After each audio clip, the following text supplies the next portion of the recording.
नमस्कार साथियों, मैं प्रसन्न पाठक आपका इस राम एकेडमी के ऑनलाइन प्लेटफॉर्म में स्वागत करता हूं। आपको मालूम है हमारी एनटीपीसी कांस्टेबल एमपीएसआई की सीरीज जारी है। तो स्टार्ट करते हैं आज का फर्स्ट क्वेश्चन। क्वेश्चन लिखा हुआ है कि संयुक्त राष्ट्र संघ का 193वां सदस्य कौन सा देश बना है। इसमें ऑप्शन लिखे हुए हैं, सबसे पहले दक्षिण अफ्रीका, दक्षिणी सूडान, श्रीलंका और नेपाल। तो इसका जो करेक्ट आंसर जाएगा दैट इज साउथ सूडान, अर्थात दक्षिणी सूडान इसका करेक्ट आंसर मिलता है।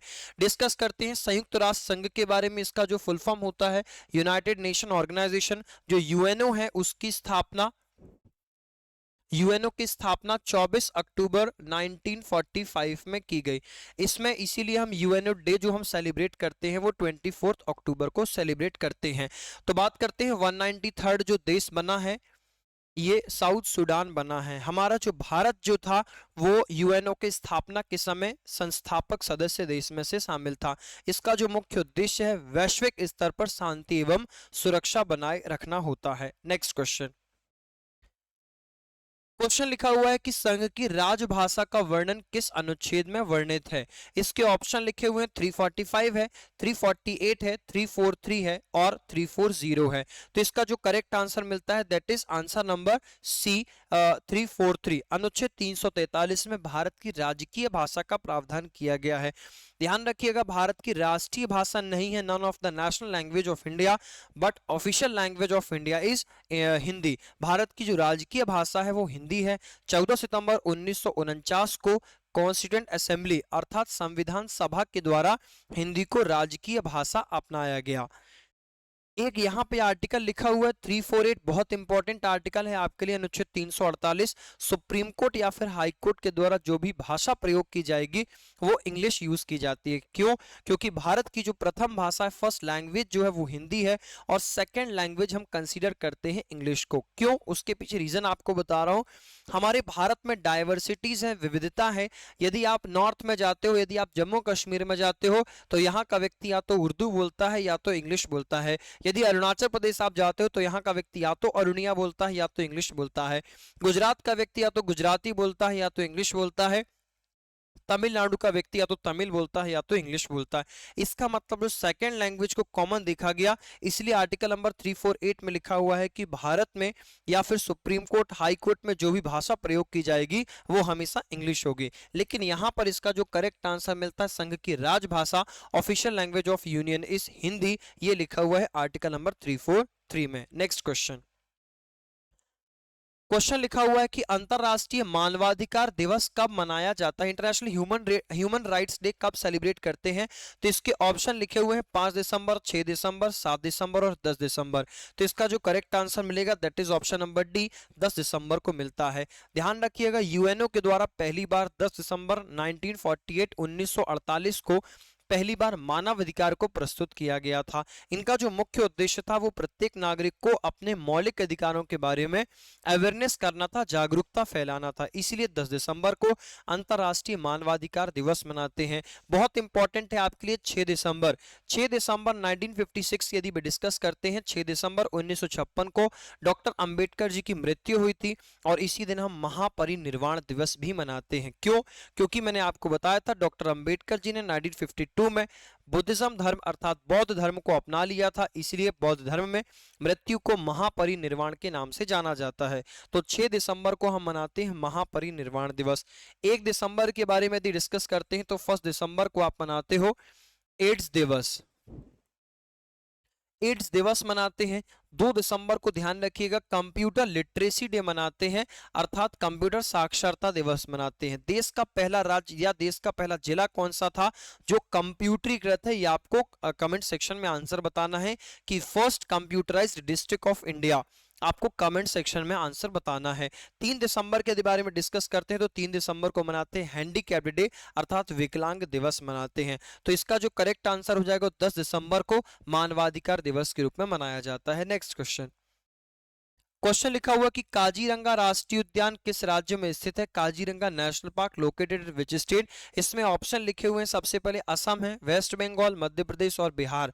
तो इसका जो करेक्ट आंसर मिलता है दैट इज असम। असम में ध्यान रखिएगा कुछ राष्ट्रीय उद्यान मिलते हैं, जैसे कि काजीरंगा राष्ट्रीय उद्यान है, जैसे कि ग्राम पानी राष्ट्रीय उद्यान है, जैसे कि मानस राष्ट्रीय उद्यान यहाँ पर मिलता है। असम की जो कैपिटल है वो है दिसपुर। यहाँ के जो मुख्यमंत्री हैं वो हेमंत विश्व शर्मा आपको मिलते हैं। यहाँ पे यदि डिस्कस करते हैं तो माजुली रिवर आइलैंड, माजुली नदी द्वीप जो है ब्रह्मपुत्र नदी पर असम में ही बनाती है। असम में ही एक बोगीबील ब्रिज बना हुआ है जो कि ब्रह्मपुत्र नदी पर बनाया गया है। Full stop. Next question. Next question लिखा हुआ कि स्वतंत्रता मेरा जन्म सिद्ध अधिकार है और मैं इसे लेकर रहूंगा। इंपॉर्टेंट क्वेश्चन है आपके लिए। इसमें ऑप्शन लिखे हुए दादा भाई नेहरू, लोकमान्य बाल गंगाधर तिलक, डब्ल्यू.सी. बनर्जी और लाला लाजपत राय। स्वतंत्र मेरा जन्म सिद्ध अधिकार है, इसका जो करेक्ट आंसर मिलेगा that is option number B, Lokmanya Bal Gangadhar Tilak.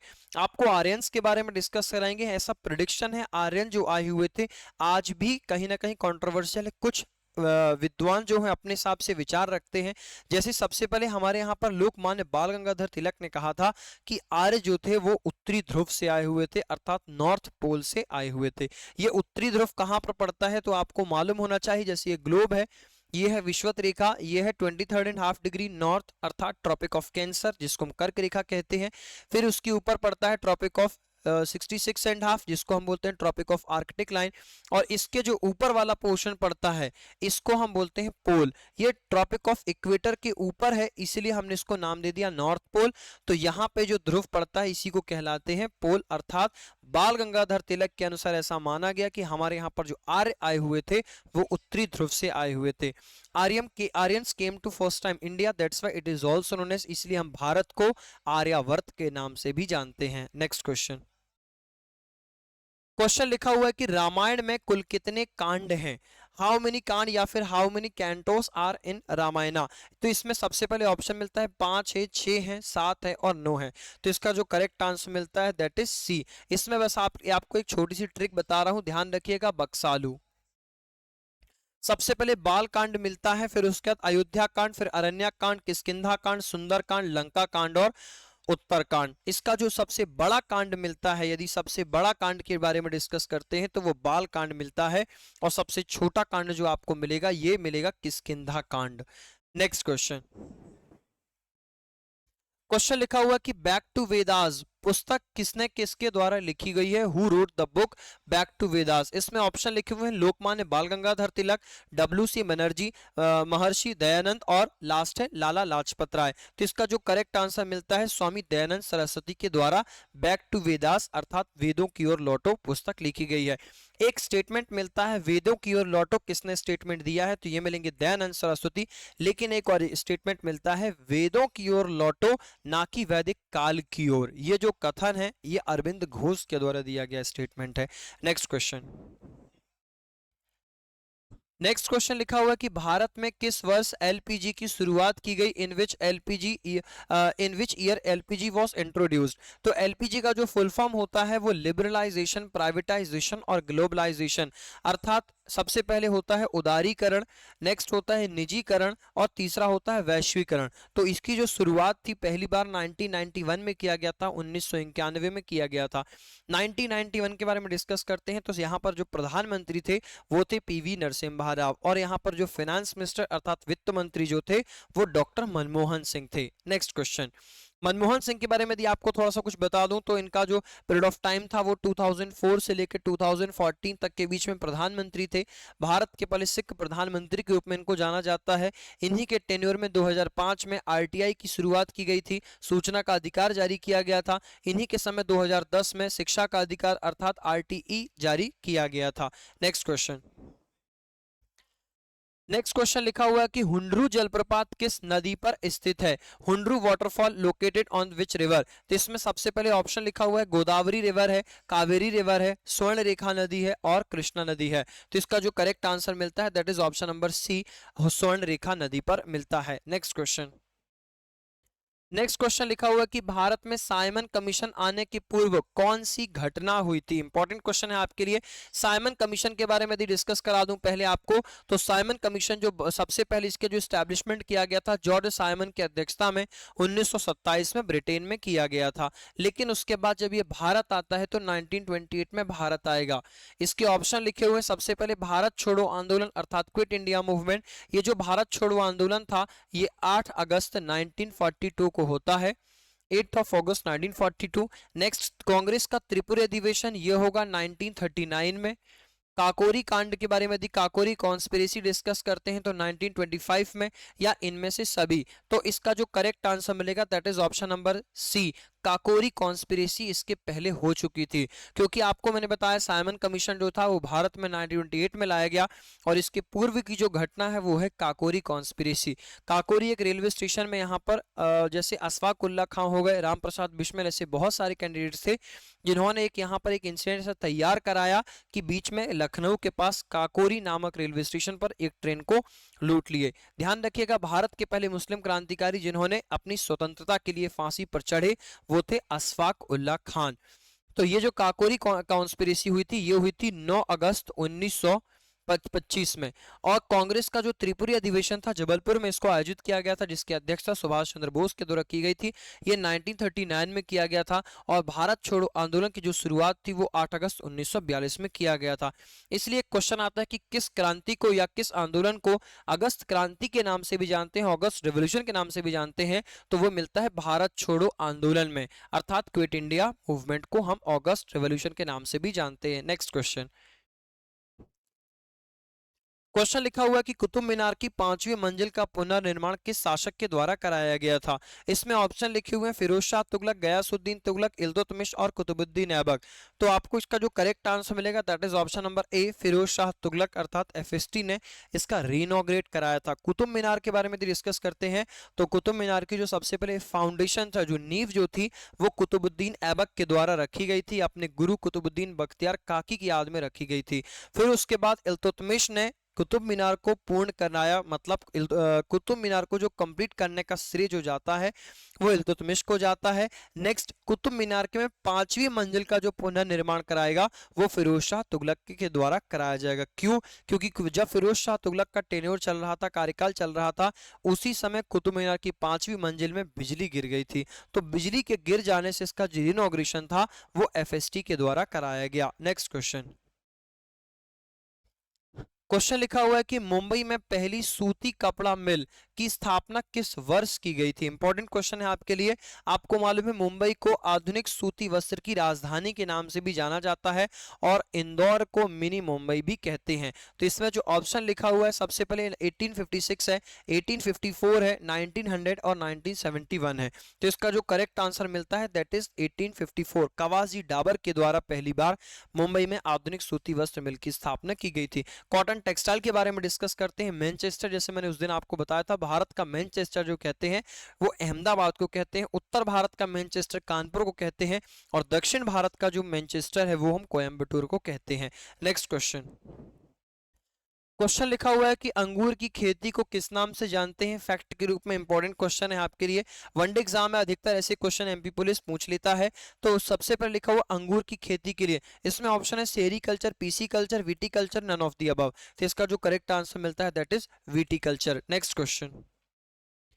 Question लिखा हुआ है कि विश्व रेडियो दिवस कब मनाया जाता है। इंपॉर्टेंट अभी अभी आप हमेशा ध्यान रखना, जो वनडे एग्जाम होते हैं, चाहे एसआई का पेपर हो, चाहे सीपीओ का कांस्टेबल का पेपर हो या फिर दिल्ली एसआई का पेपर हो, इसमें हमेशा एक डे से जरूर क्वेश्चन मिलते हैं। तो इसमें ऑप्शन लिखा हुआ है सबसे पहले 12 फरवरी है, 13 फरवरी है, 14 फरवरी है और 21 फरवरी है। तो इसका जो करेक्ट आंसर मिलता है दैट इज 12 फरवरी।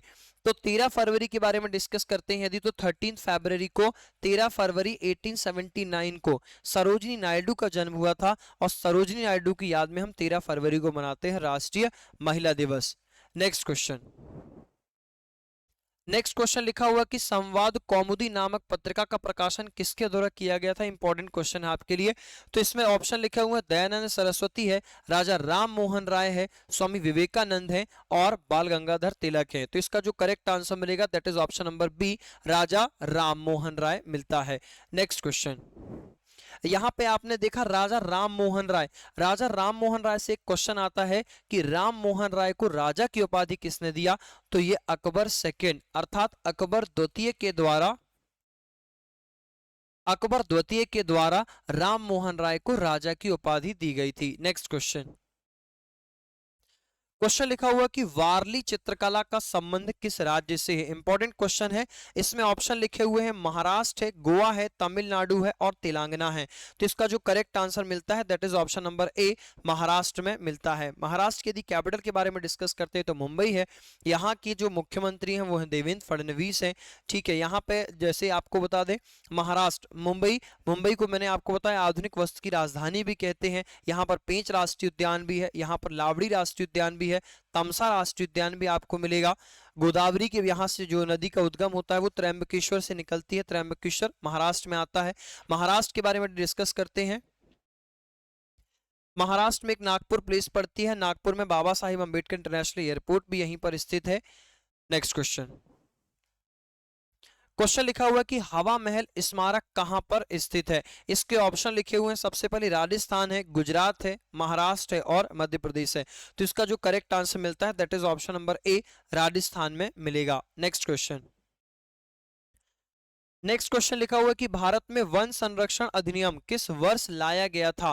तो इसका जो ऑप्शन मिलते हैं सबसे पहले 1981 है, 1978 है, 1975 है और 1980 है। तो इसका जो करेक्ट आंसर मिलेगा दैट इज 1980।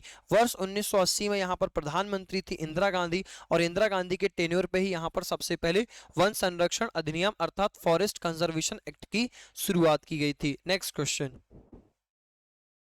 क्वेश्चन लिखा हुआ कि हाल ही में क्रिप्टो करेंसी को संपत्ति के रूप में मान्यता देने वाला देश का पहला उच्च न्यायालय कौन सा बन गया है। क्रिप्टो करेंसी को हाल ही में संपत्ति के रूप में, इंपॉर्टेंट क्वेश्चन है, ऑप्शन लिखे हुए करंट अफेयर का क्वेश्चन है।